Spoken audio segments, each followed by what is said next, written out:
Hello student, good morning. Today we will discuss the lesson that name is landscape of the soul. Landscape of the soul. तो देखिए first of all we know the meaning, what is the meaning of landscape of the soul. Landscapes का means क्या होता है? Landscapes का means होता है प्राकृतिक दृश्य, ठीक है. और सोल का मीन्स लाइव. लाइव मीन्स जीवित, अर्थात प्रकृति का जीवित दृश्य. नथैले टोब्रो ने लिखा है ये लेसन जो है लिखा है. देखिए इसमें लाइन टू लाइन पढ़ने का प्रयास करेंगे इसको. अब वंडरफुल यहाँ से लाइन टू लाइन पढ़ने का प्रयास करेंगे इसको. थोड़ा इसको हाईलाइट कर देता हूँ मैं थोड़ा सा. A wonderful old tale is told about the painter of. देखिए एक वंडरफुल जो है कहानी को सुनाया गया है. एक कहानी कही गई है. किसके बारे में कही गई है? एक पेंटर था वू दाऊ जी, अर्थात वू दाऊ जी के द्वारा एक वंडरफुल टेल को सुनाया गया है या बोला गया है या नरेट किया गया है, ऐसे कह सकते हैं. Who lived in the 18th century. जो ये पेंटर था वो कहाँ रहता था? 18th सेंचुरी में रहता था. हिज लास्ट पेंटिंग वॉज जो उसकी लास्ट पेंटिंग थी वो कैसी थी? His last painting was landscape commissioned by the. उसकी जो लास्ट पेंटिंग थी उसको अपॉइंट कमीशनड. जो कमीशनड मीन्स होता है, इसका मीन्स होता है अपॉइंट करना. लास्ट पेंटिंग को किसके द्वारा अपॉइंट किया गया था? लास्ट पेंटिंग को अपॉइंट किया गया था किसके द्वारा?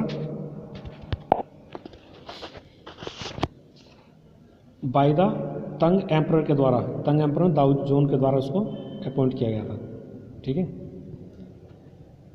To decorate the palace wall, अर्थात देखिए थोड़ा शुरू से देख लेते हैं, इसके बाद फिर देखेंगे. A wonderful old tale is told about. एक वंडरफुल जो है एक आश्चर्यचकित कहानी को कहा जाता है, ठीक है, सुनाई जाती है. एक आश्चर्यचकित कहानी टोल्ड की गई है. किसके बारे में की गई है? एक पेंटर था वो दाऊ जी. वो लिव्ड जो कहाँ रहता था? 18th सेंचुरी में रहता था. और उसकी जो लास्ट पेंटिंग थी वो लैंडस्केप. उसकी लास्ट पेंटिंग लैंडस्केप थी और जिसको कमीशन किया गया था किसके द्वारा? बाय द टैंग एम्परर दाओजोन के द्वारा. अर्थात ये दाओजोन जो एक किंग था है, तो इसके द्वारा इसको कहा गया था कि तुम्हें एक पेंटिंग बनानी है. और उसने लैंडस्केप एक भूदृश्य की पेंटिंग बनाई. किसने? वो दाऊ जी ने. ये कहानी है इसकी. कहाँ बनाई थी ये पेंटिंग? दीवार पर बनाई थी. The master had hidden his work behind a screen. देखिए the master had hidden his work behind a screen. जो मास्टर था had hidden his work. The master had hidden his work behind. जो master था उसने जो उसके काम को कहाँ छिपा दिया था? पर्दे स्क्रीन के पीछे छिपा दिया था. So only the emperor would see it. इसलिए उसको एम्परर ही देख सकता था. फॉर ए लॉन्ग वाइल, बहुत लंबे समय की बात है. The emperor admire the wonderful scene. Emperor ने क्या किया? उसको एडमायर किया वंडरफुल सीन को. And decorating the forest. और फॉरेस्ट को क्या किया? डेकोरेट किया, ठीक है. डिस्कवरिंग द फॉरेस्ट, उसको प्रशंसा किए और सीन की और डिस्कवरिंग किया, खोज की. किसकी? जंगलों की खोज की और हाई माउंटेन्स की खोज की, वाटरफॉल्स की खोज की और clouds floatings in the immense sky. Man was hill paths birds. मतलब ये सारे सीन जो है ना, ये क्या क्या थे उसमें पेंटिंग में दिखाई दे रहे थे, ठीक है. जैसे हाई माउंटेन्स थे, वाटरफॉल्स था, क्लाउड्स था, क्लाउड्स फ्लोटिंग था in the immense sky. Man on hilly paths, birds on flight, look sire said the painter. Painter ने कहा. उन सभी चीज़ों की खोज की गई थी उसके द्वारा. In the cave at the foot of the mountain. और जो पेंटिंग थी उसमें क्या था? एक केव थी, एक गुफा थी. कहाँ थी गुफा? उसके माउंटेन के फुट पर एक गुफा भी थी वहाँ, ठीक है. अब आप आगे देखेंगे इसमें क्या करना चाह रहा. अर्थात जो पेंटिंग थी ना, पेंटिंग में जो चित्र दिखाई दे रहे थे वो सारे चित्र थे. जैसे बादल थे, चिड़िया थी और एक गुफा भी थी, माउंटेन भी था और माउंटेन के नीचे क्या थी? एक गुफा थी. Dwell speed the painter. देखिए क्या कहना चाह रहा है. ड्वेल माने एक जीवित आत्मा की तरह प्रतीत होती थी वो, अर्थात एक बिल्कुल सजीव चित्र. जो सीन थी वो बिल्कुल सजीव लगती थी. इसका मतलब ये हो गया. The painter clapped his hands and entrance the cave open. जैसे पेंटर क्या करता है? हाथों क्लैप करता है और क्या होता है? गुफा का जो एंट्रेंस होता है वो खुल जाता है, अर्थात गुफा का जो गेट है वो खुल जाता है. The inside is splendid beyond anything words can convey. देखिए इनसाइड इज स्प्लेंडेड, अंदर क्या होता है? एक शानदार होता है बिल्कुल. बियॉन्ड एनीथिंग्स वर्ड, उसको अंदर जब गया वो दरवाज़ा खुला तो अंदर से ऐसा होता है कि उसको हम शब्दों में नहीं वर्णन कर सकते। Please let me show your majesty way, please let me show your majesty way, कृपया मुझे दिखाओ, क्या मेजेस्टी वे दिखाओ मुझे अपना, क्या दिखाओ, मेजेस्टी वे दिखाओ, मतलब इसमें अंदर जाकर दिखाओ, क्या मतलब ये राजा ने कहा होगा। The painter enter the cave, और पेंटर क्या होता है उसमें गुफा में प्रवेश कर जाता है, but the entrance close behind him, जैसे वो प्रवेश करता है जो एंट्रेंस होता है क्या होता है वो बंद हो जाता है, एंट्रेंस क्या होता है वो बंद हो जाता है। And before the astonished emperor could move, देखिए before the astonished the emperor could move और आउटर अवर्ड, देखिए before astonished the emperor could move the utter the word the painting has vanish, इससे पहले ये राजा कुछ कहता ना तो पेंटिंग क्या हो जाती है, वेनिश हो जाती है। ये वेनिश जो बड़ा है इसका मीन्स होता है अदृश्य हो जाना। इससे पहले राजा कुछ कह पाता है, इससे पहले क्या होता है जो पेंटिंग होती है वह अदृश्य हो जाती है, अर्थात दीवार से गायब हो जाती है।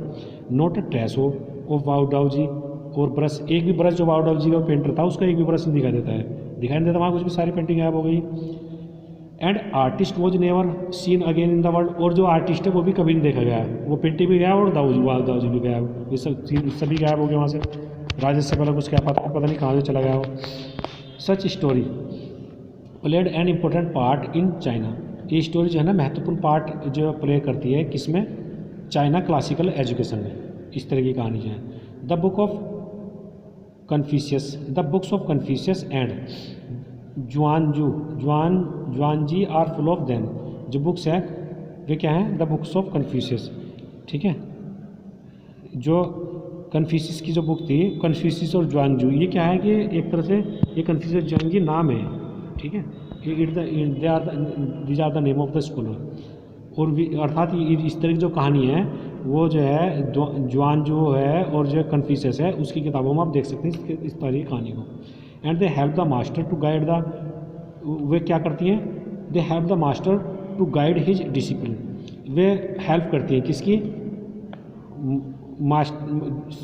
टू राइट डायरेक्शन, अर्थात जो ये किताबें जो है ना मास्टर को सहायता करती हैं ताकि उनके शिष्यों को अच्छी डायरेक्शन मिले। बियॉन्ड द एनेक्डोट, एनेक्डोट का मीन्स क्या होता है, देखिए एनेक्डोट कहानी से हटकर, मतलब एनेक्डोट मीन्स होता है कहानी से हटकर। They are deeply revealing of the spirit in the, they are deeply revolving of the spirit in the, देखिए they are deeply revolving of spirit, वे क्या करती हैं, प्रकट करती हैं, स्पिरिट को प्रकट करती हैं, in which they are considered, in which the art was considered, अर्थात जिसमें आर्ट को कंसिडर किया जाता है। अब यहाँ से देखें, अर्थात एक बार देख लीजिए, यहाँ से थोड़ा बियॉन्ड एनेक्डोट कहते हैं, मतलब इससे थोड़ा हटकर, ठीक है। दे आर, अर्थात जो किताबें हैं वे क्या करती हैं, वे जो कला को भी प्रकट करती हैं, सीधा सा मतलब ये है, कला को क्या करती हैं, कला की आत्मा को प्रकट करती हैं, अर्थात कला का उसमें वर्णन किया गया दोनों ही किताबों में, ये मतलब है। कंट्रास्ट भी, जो ये दो लोग की किताबें थी इसमें थोड़ा कंट्रास्ट दिखाया गया है। कंट्रास्ट क्या है वो देखेंगे यहाँ, देखिए कंट्रास्ट क्या है, कंट्रास्ट दिस स्टोरी और another famous about the painter of, देखिए थोड़ा कंट्रास्ट भी है, ठीक है। Contrast this story, contrast this story और अनोदर फेमस, देखिए contrast this story, contrast this story और another famous one about a painter who could not draw the eyes of dragon. He had painted for fear it would fly out of the painting. With an old story of my native Flanders that I found the most. देखिए क्या करना चाह रहा, another famous about the painter, देखिए कुछ another famous one about the painter, एक कुछ और कहानी भी है पेंटर के बारे में, who could not draw the eye, देखिए वो दूसरे पेंटर के बारे में कहानी है, तो इसकी वो दाऊ जी के बारे में। अभी दूसरे पेंटर के बारे में कहानी चल रही है। जो दूसरा पेंटर था वो क्या करता है कि ड्रैगन की जो आई होती है उसको पेंट करता है। ड्रैगन का मतलब होता है जो दानव होता है, जो दानव की जो आई को है, दैत्य की जो आई को वो पेंटेड करता है। For fear he could fly out of the painting, देखिए क्या करना चाह रहा, फॉर फियर, वो डरता है कि वो कहीं पेंटिंग से जो है ना फ्लाई ना हो जाए, with an old story from the native Flanders. वो देखिए वो ड्रैगन की जब बनाता है तो उसकी आँख नहीं बनाता है, वो सोचता है कि कहीं ये जो है पेंटिंग से क्या है कि फ्लाई ना हो जाए।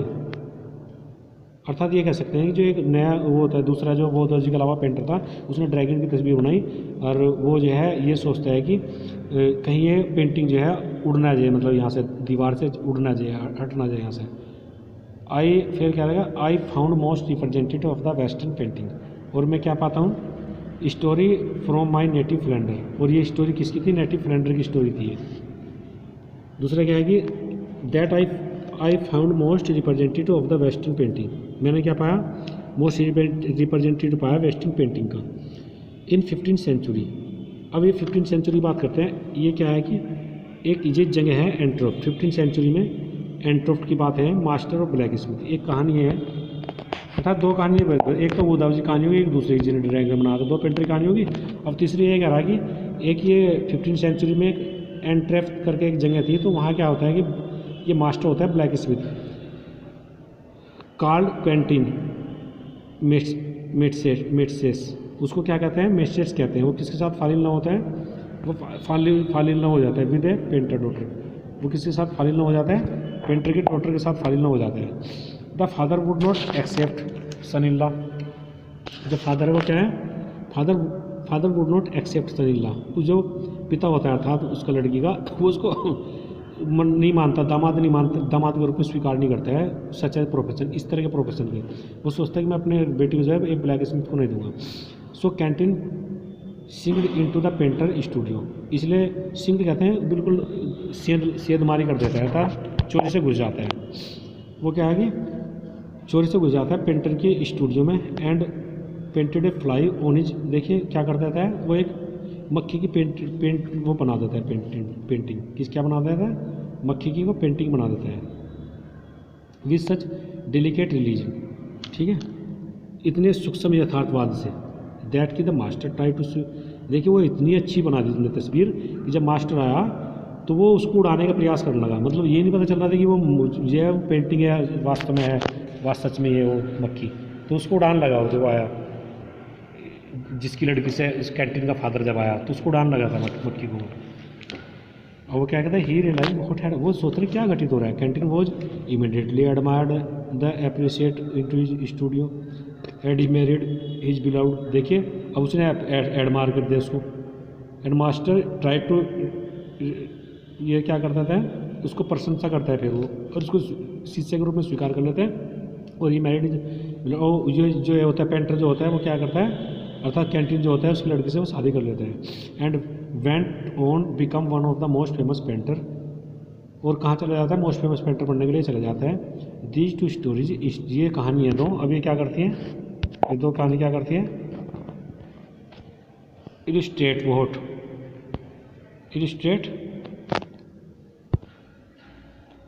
what each form of art is trying to achieve। देखिए these two story illustrate what each of them। देखिए ये दो कहानी है,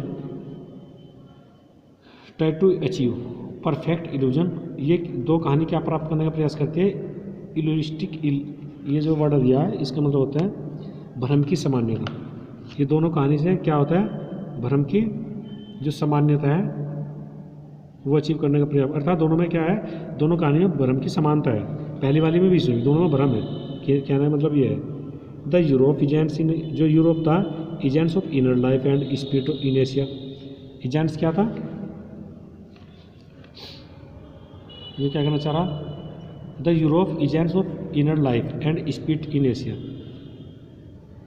इनर लाइफ का निचोड़ था और एशिया की आत्मा का निचोड़ था। अब इन चाइना स्टोरी के बारे में बात करते हैं। अब जो चाइना स्टोरी है, in China story the emperor commissions a painting. देखिए जो एम्परर था वो क्या करता है,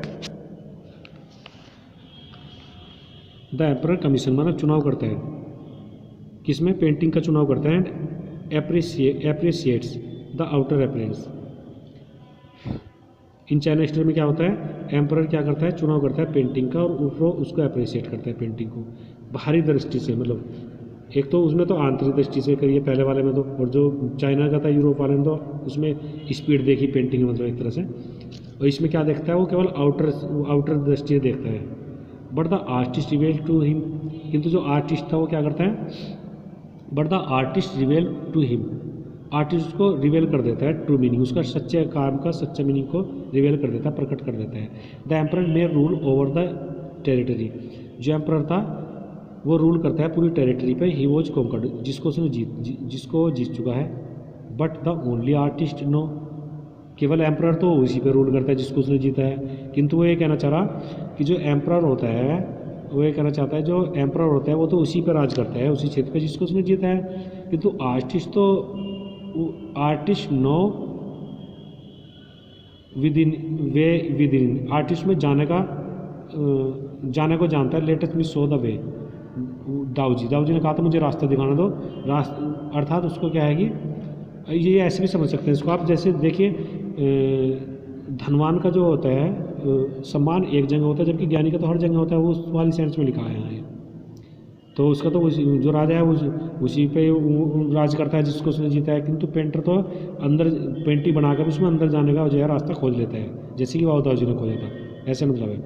a word means both path, और जो दाऊजी का मीन्स क्या होता है, इसका मतलब होता है बोथ पाथ ऑफ मेथड, तो वो दोनों रास्ते जानता है। मिस्टीरियस वर्क ऑफ यूनिवर्स को जानता है। पेंटिंग चली जाती है। Artist has reached in a goal beyond the material appearance, और जो आर्टिस्ट है वो क्या है, मतलब वो अपने गोल में पहुंच जाता है, जो मटेरियल अर्थात जो भौतिकवाद है उससे दूर पहुंच जाता है। तो पेंटर ये जानते हैं। तो ये बताइए इसमें आप अब आगे देखेंगे। A classical Chinese landscape is not meant to reproduce an actual view. देखिए a classical Chinese landscape is not mean, जो क्लासिकल चाइनीज, यहाँ थोड़ा देखेंगे इसमें। A classical Chinese landscape is not mean to, जो क्लासिकल चाइनीज के जो भूदृश्य है उसका means to reproduce an actual way, उसका मीन्स जो एक्चुअल वे से मतलब नहीं है, एक्चुअल वे को रिप्रोड्यूस करना। एज वुड वेस्टर्न, जैसे कि वेस्टर्न का था, वेस्टर्न प्रतीकात्मक का था, वैसे नहीं है। Whereas the European painter want to borrow the eyes, जबकि जो यूरोपियन पेंटर क्या है वो आइज को बोरो करते हैं। And look at the particular landscape exact, और पार्टिकुलर लैंडस्केप पर देखते हैं जैसे कि उसने देखा था उसको फ्रॉम द स्पेसिफिक एंगल से। China's painter does not choose the single view point, China painter single view point choose नहीं करते हैं। हिज लैंडस्केप, उसकी जो लैंडस्केप थी इज नॉट ए रियल नहीं थी। And you can enter it from any point, तुम किसी पॉइंट से इसमें एंटर कर सकते हो। देन टेल इन इट, तब उसमें टेल भी कर सकते हो। The artist create a path of your eyes to tell, artist क्या है, artist creates a path for your eyes, artist एक रास्ता खोजता है उसमें यात्रा करने का, मतलब अंदर जाने का पेंटिंग बनाने के बाद भी। देन बैक अगेन, तब वापस भी आ जाता है। इन लीजरली मोमेंट, बिल्कुल आराम से, ठीक है। This is the more true in case of horizontal scroll, ये ज़्यादा ट्रू है किसमें, हॉरिजेंटल स्कोल के रूप में। अब देखिए क्या कहना चाह रहा हो। इन विच द एक्शन, इन विच जिसमें जो एक्शन है स्लोली ओपन वन सेक्शन वो पेंटिंग, जिसमें जो है एक्शन जो है वो क्या करता है धीरे से खोलता है एक सेक्शन को पेंटिंग के। देन रोलिंग, और उसको क्या कर देता है, रोल कर देता है up to move the other side खोलने के लिए। And at the dimension of time, और टाइम की जो डायमेंशन है उसको भी ऐड कर देता है। Which is unknown any other form of painting, जो दूसरी पेंटिंग के लिए अननोन है। It is also require the active participation of viewer, देखिए it is also acquire the active participation, ये किसको एक्वायर करता है, जो एक्टिव पार्टिसिपेशन है व्यूअर की। हु डिसाइड्स, जो डिसाइड करता है व्हाट ए पेस, पेस माने रफ्तार को। ही विल ट्रेवल, जिसमें वो ट्रेवल करता है थ्रू द पेंटिंग, पेंटिंग के द्वारा। Participation which is physical as well as mental, जो पार्टिसिपेट है वो फिजिकल और मेंटल है। Chinese painter does not want to borrow his eyes, Chinese painter जो है वो क्या है, does not borrow his eyes, वो आइज को बोरो नहीं करना चाहता। He want to enter his mind, वो एंटर करना चाहता है माइंड में। The landscape is inner one spiritual and conceptual space. जो लैंडस्केप्स है वो कैसी है, इनर है, स्पिरिचुअल है और कंसेप्चुअल है। कंसेप्चुअल मन की भावना।